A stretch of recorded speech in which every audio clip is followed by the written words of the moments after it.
నన్ను ప్రశ్నించడమే సభా సాంప్రదాయాలకు విరుద్ధం. అసలే కాదు అధ్యక్ష, అసలే కాదు అధ్యక్ష. అధ్యక్ష అధ్యక్ష నన్ను ప్రశ్నించడం అధ్యక్ష, ఈ సభ మన అందరిది. ఈ సభ మా అందరికి సమానమైన హక్కులు ఉన్నాయి. మా అందరి తరఫున మీరు పెద్ద మనిషి మాత్రమే ఆడ కూర్చున్నారు తప్ప ఈ సభ మీ సొంతం కూడా కాదు.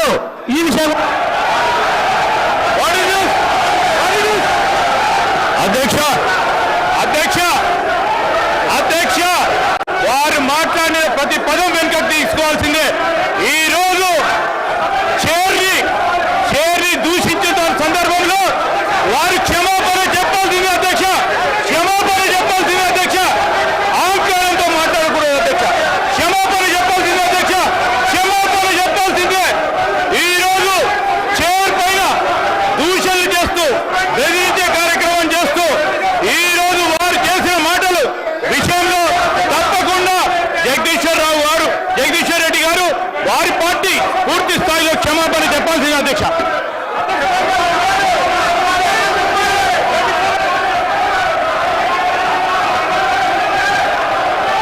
స్పీకర్ సార్, శ్రీధర్ బాబు గారు ఆ మాట వినండి. జగదీష్ రెడ్డి గారు ఏం తప్పు మాట్లాడిండు?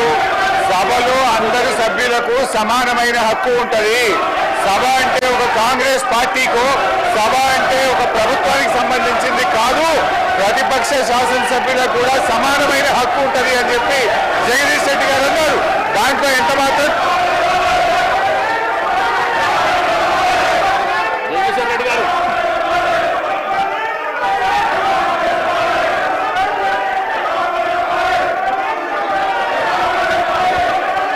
అధ్యక్ష, మీరు వాళ్ళని కూర్చోబెట్టి నాకు మైక్ ఇస్తే మాట్లాడతారు అధ్యక్ష.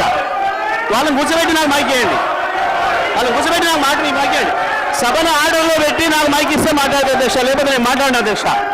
సభను ఆర్డర్లో పెట్టి అందరూ కూర్చోని నేను మాట్లాడతా అధ్యక్ష. చెప్పండి, ఒక్క నిమిషం చెప్పండి. జగదీశ్వర్ రెడ్డి గారు, జగదీశ్వర్ రెడ్డి గారు.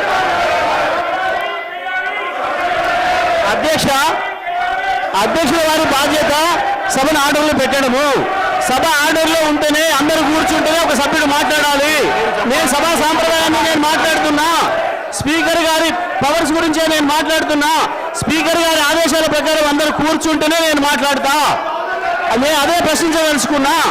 స్పీకర్ గారి అధికారాలకు సంబంధించే మాట్లాడదలుచుకున్నా. నేను అందరిని ఆర్డర్లో పెట్టండి మీ అధికారం ప్రకారం, ఆ తర్వాత నేను మాట్లాడతా అధ్యక్ష.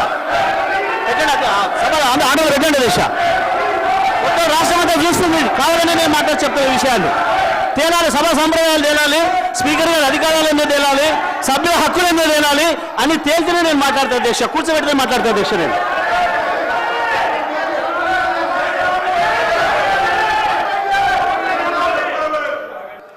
అధ్యక్ష, స్పీకర్ గారు చూసుకుంటా విషయం. ఎందుకంటే ఎందుకంత భయపడతారు? ఆగరాది గంట 10 నిమిషాలు మీరు మాట్లాడితే ఒక అక్షరం ఎక్కడి నుంచి ఎవరు మాట్లాడలే. అగమాగం కాకుండా మొదలే కాకపోయా, ఎందుకు ఆగమవుతారు అప్పుడే? అయ్యో మొదలే కాకపోయా, ఊరే ఇంకా ఉంది కదా. అధ్యక్ష, ఒక గవర్నర్ గారి గురించి మేము విన్నాం. సరే, పార్టీ ఏదున్నా ఎట్లా ఉన్నా గతంలో వారిది ఒక మంచి మనిషి అని, ఒక ఇంటిగ్రిటీ ఉన్న వ్యక్తి అని, గొప్ప చదువుకున్న వ్యక్తి అని. కానీ పాపం వారితోని 36 నిమిషాల్లోనే 360 అవాస్తవాల్ని మాట్లాడొచ్చారు. 36 నిమిషాల్లోనే 36 15 నెలల వాళ్ళ ఫలితనాన్ని 15 నెలల్లో వాళ్ళు చేసిన పనికి 36 నిమిషాల్లో 360 అబద్ధాలు, అవాస్తవాలు. నిజంగా కూడా పాపం గవర్నర్ గారు మనసు ఎంత గింజుకుందో వాళ్ళు చదవటానికి. ఇంగ్లీష్లో అర్థమై ఉంటుంది, అధ్యక్ష. నాకు తెలిసి మనస్ఫూర్తిగా చదవలేదు, గవర్నర్ గారు కూడా మనస్ఫూర్తిగా చదివి ఉండదు అధ్యక్ష. అది నాకు తెలిసి ఎట్టి బస్సులో గవర్నర్ గారు మనసుతో మాత్రం చదవలేదు అధ్యక్ష. పాపం చాలా మెకానికల్గా చదివి ఎప్పుడు వెళ్ళిపోవడం అన్నట్టునే పోయారు పాపం అధ్యక్ష. సరే, ఇది ఒకవైపు అధ్యక్ష. అధ్యక్ష, నేను చదివిన మిత్రులతో మాట్లాడుతున్నా, దీన్ని ఎక్కడ మొదలు పెట్టాలి, ఎక్కడికి పోవాలి, ఏది నేను ఆలోచన చేస్తూ ఈ మధ్యకాలంలో నేను రైతుగా జరుగుతున్న పరిణామాలు, వ్యవసాయ రంగంలో వస్తున్న పరిస్థితులు, ఎండిపోతున్న పంట పొలాలు ఎక్కువ తిరుగుతున్నాయి కాబట్టి అక్కడ రైతుల దగ్గరికి వెళ్తున్నా, రైతులతోనే ఉంటున్నా కాబట్టి ఆ రైతుల్ని కలిసి మధ్యకాలంలో ఎక్కువ మాట్లాడొచ్చున్నామని కాబట్టి ఒక్కసారి అదే రైతులతో ఒకసారి మాట్లాడి చూద్దాం. అయా రాష్ట్ర ప్రభుత్వం గవర్నర్ గారి చేత ఈ రకంగా మాట్లాడించింది ఇవాళ. సరే, నేను వచ్చిన ప్రతిసారి మీరు నీళ్ళ గురించి కొట్లాడండి సార్, మీరు అసెంబ్లీలో మాట్లాడండి సార్ అని అడుగుతున్నారు. నాకు అవకాశం వస్తే మాట్లాడతా అని చెప్పిన, ఇక్కడ మరి స్పీకర్ గారు ఇస్తే కదా మాట్లాడాల్సింది మేమని. సరే, నా అదృష్టం కొద్దీ మా అధ్యక్షుల గారు, మా నాయకులు కేసీఆర్ గారు దీనిపైన నన్నే మాట్లాడమని చెప్పారు. ధన్యవాదాలు వారికి. మీ ముఖ్యమంత్రి కంటే దూరంగా ఏం లేడు, రెండు కామెంట్స్ బంద్ చేయండి. ఇక మీ ముఖ్యమంత్రి కంటే దగ్గరనే ఉన్నాడు. ఎక్కువ మాట్లాడొద్దు, ఇక నాకు ముందట ఎక్కువ మాట్లాడుకొని మూసుకోండి. అధ్యక్ష, మాట్లాడితే ఆ రైతులకే వినిపిద్దాం ఈ విషయం కూడా అని మొత్తం వినిపించిన అధ్యక్ష తెలుగులో ఫోన్లోనే. నేను మనం పోయినప్పుడు ఒక తండ పోతుంటే ఇటువైపు మళ్ళీ పెద్ద మట్టి గుట్టలు కనబడుతున్నాయి. ఆగిన మళ్ళీ ఎందుకు వచ్చినాయి ఈ గుట్టలు, మట్టి గుట్టలు అని. బావులు తీయడం మొదలైంది అధ్యక్ష. మళ్ళీ సరే చూద్దాం ఈ బావికి ఎంత ఖర్చు అయింది, నీళ్ళని ఊరుతున్నాయని చెప్పి కారు దిగి బావి దగ్గర పోయినప్పుడు అక్కడి నుంచి గొర్రెలు వస్తున్నాయి. గొర్రెలు కాసుకున్నాయి రైతులు, గొర్రెల కాపర్లు కూడా, సోదరులు కూడా వచ్చారు. వాళ్ళకే చేసిన అధ్యక్ష. వెంకట్రాములు, రాజయ్య ఇద్దరు ఎందుకు రైతుల గురించి అనేది భయపడుతున్నారు, గొర్రె కాపర్లు రైతులనే భయపడుతున్నారు అధ్యక్ష. వాళ్ళకే మాట్లాడిన అధ్యక్ష నేను. ఎందుకంటే ఇది ప్రజలకు సంబంధించిన బడ్జెట్ కాబట్టి ప్రజలతోనే మాట్లాడినా మీలాగా కమిషన్లు ఇచ్చినట్టు మాట్లాడలేదు. నేను రైతులతో మాట్లాడిన అధ్యక్ష. మా వెంకటరామయ్య, మా రాజన్న ఇద్దరికి వినిపించిన, మా రవినాయక్ కూడా వినిపించి ఇది ఏం మాట్లాడలేదు దీని మీద, నేను ఎట్లా అనిపిస్తుంది అని అడిగిన. ఇలా నీకు అర్థం కాదే ఉంది సార్, దీంట్లో మా ఊర్లే వెంకటయ్య అని ఉండే, ఆయన ఊర్లో ఏతులు వెంకటయ్య కూడా అందరూ ఆయన కథ ఉంది ఇలా అన్నారు. ఏం కథ అని అడిగిన. ఏ లేదయ్యా, ఒకరోజు పొద్దున్నే ఆయన భార్య సర్పంచ్ కాడికి వచ్చింది. ఆయన భార్య సర్పంచ్ కాడికి వచ్చి కంప్లైంట్ చేసింది, మా వెంకటయ్య నన్ను కొట్టిండు, జర పిలిపించి మాట్లాడమని చెప్తే ఆయన పిలిపించిండు పెద్ద మనిషి.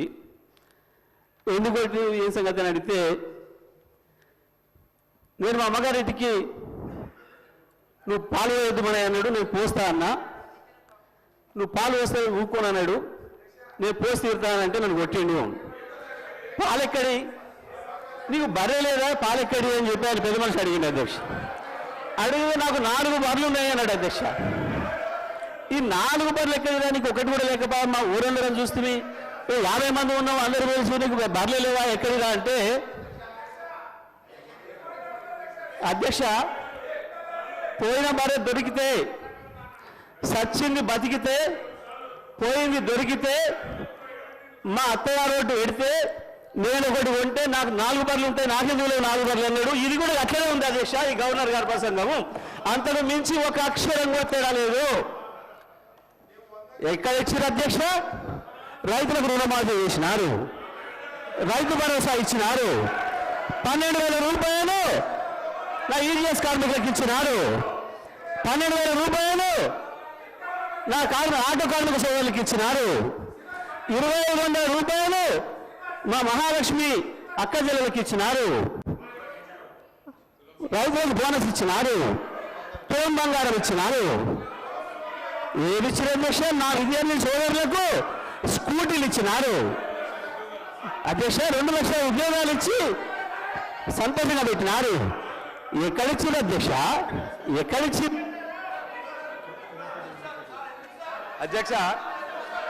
అధ్యక్ష పచ్చ కామర్ల వారికి దేశమంతా పచ్చగా అన్నట్టు ఎన్ని సంక్షేమ కార్యక్రమాలు అమలవుతుంటే గవర్నర్ గారి ప్రసంగంలో అన్ని అచ్చు గుద్దినట్టు చెబితే వాళ్ళకి అర్థం కాకపోతే ఎట్లా అధ్యక్ష? ఆ స్కూల్లో చదువుతూ అట్లా ఉంటుంది అధ్యక్ష. ఈ రోజు ఆ స్కూల్లో చదువుకుంటే అట్లా ఉంటుంది అధ్యక్ష అంటున్నా. ఈ రోజు 21,000 కోట్ల రూపాయలు రైతులు రుణమాఫీ చేస్తే వాళ్ళ కళ్ళ కనిపించకపోతే ఎట్లా అధ్యక్ష? ఈ రోజు ఆడ తల్లులు 149 కోట్ల ప్రయాణం చేస్తే వాళ్ళకి కనిపించకపోతే ఎట్లా అధ్యక్ష? గృహజ్యోతి అధ్యక్ష 200 యూనిట్లు జగదీశ్వర్ రెడ్డి గారు ఊర్లో వెళ్ళాం అధ్యక్ష. పల్లెటూర్లలో 95% గృహజ్యోతి అమలవుతుంది అధ్యక్ష. 200 యూనిట్లు. మహాలక్ష్మి స్కీము 21,000 కోట్ల అధ్యక్ష. మొన్న మా బట్టి విక్రమార్క గారు అంతర్జాతీయ మహిళా దినోత్సవం చెప్పిండు. ఎన్ని కార్యక్రమాలు అమలవుతుంటే ఏదో 4 బర్రెల కథ చెప్పుకుంటూ పోతే ఇంకా మేమే ఉన్నామని చెప్పనుకుంటే ఎట్లా అధ్యక్ష? ఈరోజు వాళ్ళు ఊహాలోకంలో ఉన్నారు అధ్యక్ష. ఇంకా వాళ్ళు ఊహాలోకంలో ఉన్నది ఇంతకు చెప్పినట్టుగా ఊహాలోకంలో ఉన్నారు అధ్యక్ష. ఈ రోజు ఈ 15 మాసాల్లో ఈ ప్రభుత్వం అనేక చక్కటి సంక్షేమ కార్యక్రమాలను అమలు చేస్తున్నాం, ముందుకు పోతున్నాం. అదే గవర్నర్ గారి ప్రసంగంలో ఉంది అధ్యక్ష. గవర్నర్ గారికి గౌరవీయం చెప్పని కోరుతున్నాం అధ్యక్ష. ఈ సందర్భంగా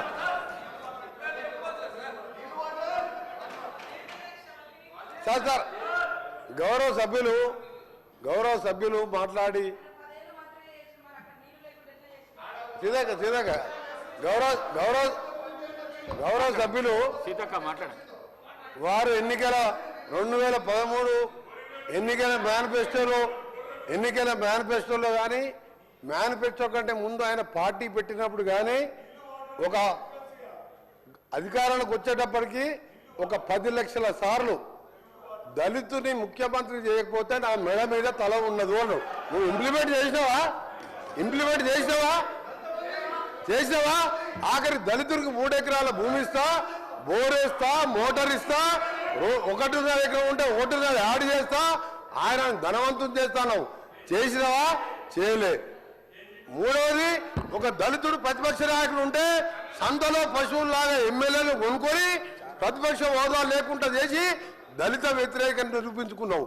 ఇకపోతే అధ్యక్ష ఇంటికో ఉద్యోగం, డబుల్ బెడ్రూమ్, నీ బిడ్డలు తేలవనుకుంటారు. నీ చెప్పమంటావా? 1,00,000 అబద్ధాలు ఆడి 2 సార్లు అధికారంలోకి వచ్చిన మీరు మేము చేసిన కార్యక్రమాలు 1,00,000 కోట్ల మంది ఇవాళ ఆర్టీసీలో ఉచితంగా మహిళలు ప్రయాణం చేస్తున్నారు. చూస్తలేవా? 50 లక్షల కుటుంబాలకు 200 యూనిట్ల వరకు ఉచితంగా ఈ రోజు కరెంట్ ఇస్తున్న మాట వాస్తవం కాదు. ఒక ఇంటికి 600-700 అంటే సంవత్సరానికి 7,000 రూపాయలు ఇలా మిగులుస్తున్నాం. ఇంకా చేసే కార్యక్రమాలు ఉన్నాయి. ఇప్పుడే మా సోదరుడు చెప్పినట్టు, శ్రీనివాస్ గారు చెప్పినట్టు 21 కోట్లు మన జిల్లాలో ఎన్ని వచ్చిన లెక్క వెళ్తే ఆ సభ్యునికి 2 లక్షల లోపు మీరు 1,00,000 అని చెప్పి 5 ఇన్స్టాల్మెంట్లో ఇస్తే 20,000 వడ్డీకి సరిపోయిన అధ్యక్ష. అంటే 15 ఏళ్లలో ఇన్ని చేసిన వాళ్ళం. మాకు ఇంకా 3-4 సంవత్సరాల సమయం ఉన్నది. ఇవన్నీ చేసి చూపిస్తాం. తొందర ఎందుకు పడతావు? అసలు నువ్వు దళిత ముఖ్యమంత్రి కానీ ఇన్ని లక్షల మంది దళితులు మోసం చేసి ఇలా బీసీ కులగాలను చేస్తే కేసీఆర్, కేటీఆర్, హరీష్ రావు పార్టిసిపేట్ చేయలే. అంటే మీకు ప్రజల మీద ప్రేమ లేదు. అధికారం కోసం తప్పుడు వాగ్దానాలు 1,00,000 వాగ్దానాలు ఇచ్చును. నీవిచ్చిన వాగ్దానాలు సగం అయిపోయాయి. మిగిలినవి కూడా చేసి చూపిస్తాం. తొందర పడకు. నువ్వు పోయి రైతుల దగ్గర కాదు, రైతుల కోసం ఎవరేం చేసిండ్రు, నారాయణ డ్యామ్ ఎవరు కట్టిండు, శ్రీరామ్ సాగర్ ఎవరు కట్టిండు, శ్రీశైలం ఎవరు కట్టిండు, ఎస్ఎల్బిసి నుంచి ఎవరు కట్టిండు, కల్వకుర్తి ఎవరు కట్టిండు, నెట్టెంబాడు, ఇవన్నీ చెప్పాలని చాలా ఉన్నాయి. గవర్నర్ పద్ధతికి మాట్లాడితే మంచిదని గౌరవ సభ్యుడికి సలహా ఇస్తున్నా. మీరు చెప్పాలంటే చాలా ఉన్నది. మీ జగదీశ్వర్ రెడ్డి గారు. అధ్యక్ష తలసాని శ్రీనివాస్. అధ్యక్ష, మీ ద్వారా లెజిస్లేటివ్ అఫైర్స్ మినిస్టర్ గారు, డిప్యూటీ సీఎం గారిని రిక్వెస్ట్ చేస్తున్నా అధ్యక్ష. అంటే సభ సాంప్రదాయాల ప్రకారం నడవాలా, ఇప్పుడు మీ సభ్యులు మాట్లాడారు, మీ సభ్యులు ఇప్పుడు మీ ఇద్దరు సభ్యులు మాట్లాడారు. అధ్యక్ష, గవర్నర్ గారి అడ్రస్ మీద ఈరోజు సెషన్ అంతా నడవాలి అని మీరు అవకాశం ఇచ్చారు అధ్యక్ష. ఇట్లా ఇంటర్వ్యూన్ అయ్యి మీరు ఏదైనా చెప్పాలనుకుంటే లాస్ట్లో చెప్పండి, అంతేగాని మీరు మధ్యలో ఇట్లా డిస్టర్బెన్స్ చేసి తూకిత్తా మైకిత్తా అనుకుంటా పోతామంటే మరి సభ నడుస్తుందా? మీరు ఆలోచన చేయాలి. ఎందుకంటే ఈరోజు సభా మర్యాదలని అధికార పక్షమే కాపాడలేకపోతే ఇంకెవరు కాపాడుతారు అధ్యక్ష? దయచేసి మీరు కూడా మా రిస్కులోకి రావాల్సినటువంటి అవసరం ఉంది అధ్యక్ష. వాళ్ళు చేతులు ఎవరు లేపంగానే వాళ్ళకి అవకాశాలు ఇస్తే ఏం జరిగింది 10 ఏళ్ళల్లో, ఇప్పుడు ఏం జరుగుతుంది?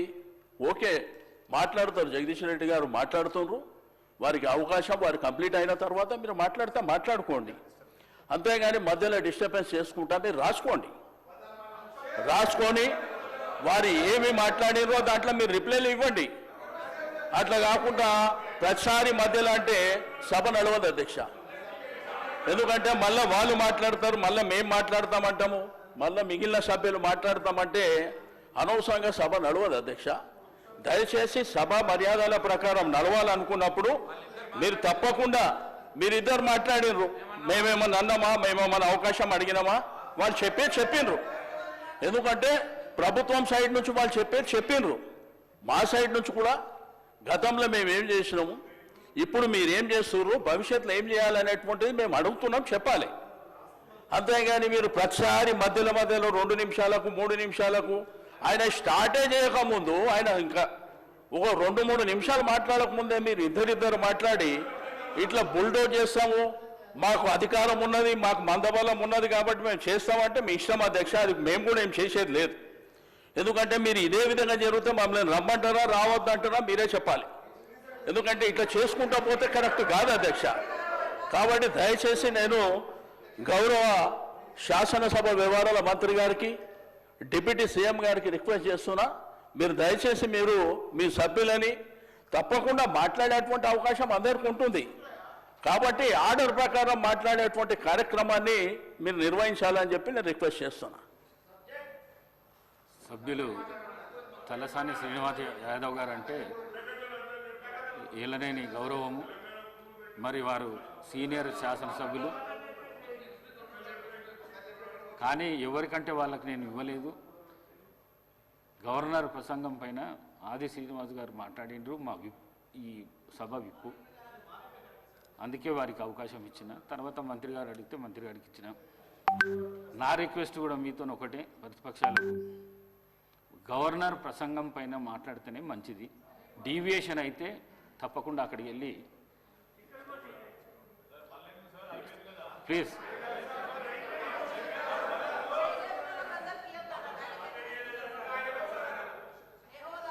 ఇప్పుడు మీరే చెప్పారు అధ్యక్ష, గవర్నర్ గారి అడ్రస్ మీదనే మాట్లాడాలని మీరు చెప్పారు.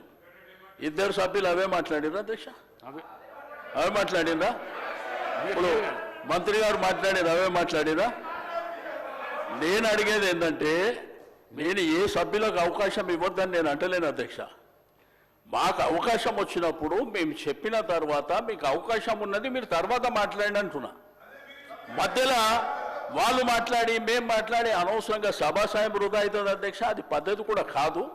కాబట్టి దయచేసి నా రిక్వెస్ట్ అలా సభ్యుని చెప్పనివ్వండి, చెప్పిన తర్వాత మీకు అవకాశం ఉంది, మీకు అనేక సందర్భాలలో చెప్పుకునేటువంటి అవకాశం ఉంటుంది కాబట్టి మీరు చెప్పుకోండి అని చెప్తున్నా అధ్యక్ష. Thank you. అధికార పక్షం మాట్లాడకుండా ఉండాలంటే మీరు డీవియేషన్ కాకుండా గవర్నర్ ప్రసంగం పైనే మాట్లాడారు. జగదీశ్వర్ రెడ్డి గారు అధ్యక్ష దయచేసి మీ కామెంట్స్ పైన కూడా నేను స్పందించదలుచుకున్నాను అధ్యక్ష. రాష్ట్ర ప్రజలు మొత్తం చూస్తున్నారు అప్పటి నుండి. నేను దీంట్లో నుంచి ఒక అక్షరం పక్కకు పోయినా, ఇప్పుడు వారు మంత్రి గారు మాట్లాడిందో ఇంకోరు మాట్లాడిందో ఇందులో ఏమైనా ఒక అక్షరం సంబంధం ఉందా, దాన్ని మీరు తేల్చండి. ఈ సభలో ఉండమంటే ఉంటా, పొమ్మంటే పోతా అధ్యక్ష. నేను రాష్ట్ర ప్రజలు అందరూ చూస్తున్నారు అధ్యక్ష, రాష్ట్ర ప్రజలు అందరూ చూస్తున్నారు అధ్యక్ష.